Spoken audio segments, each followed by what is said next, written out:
नमस्ते, जय गायत्री माँ। कैसे हैं आप सब लोग? आज मैं आपके साथ टैरोट कार्ड के बारे में थोड़ा बात शेयर करूँगी। अच्छा, आप टैरो कार्ड सीखे हुए हैं तो आप लोगों को अच्छे से गाइडलाइन दे सकते हैं। आप रेकी सीखे हुए हैं तो आपका इंट्यूशन पावर भी बढ़िया रहेगा, तो कार्ड जैसे आएंगे वो हिसाब से आप उनको बता सकते हैं।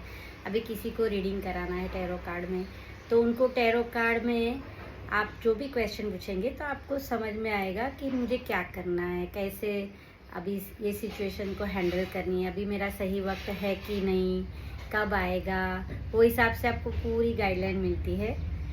और मैं 20 साल से टैरो कार्ड कर रही हूँ और 27 ईयर्स से रेकी। तो टैरो कार्ड और रेकी दोनों जो सीखे हुए रहेंगे उनके लिए बहुत अच्छा रहेगा साथ साथ में। और आपको किसी को पूछना है टैरो कार्ड में, कहीं भी मेरे पास भी आ सकते हैं आप, तो उसमें आपको बहुत अच्छे से गाइडलाइन मिलेगी और हेल्प हो जाएगी। तो खुश रहिए, हम वापस मिलेंगे।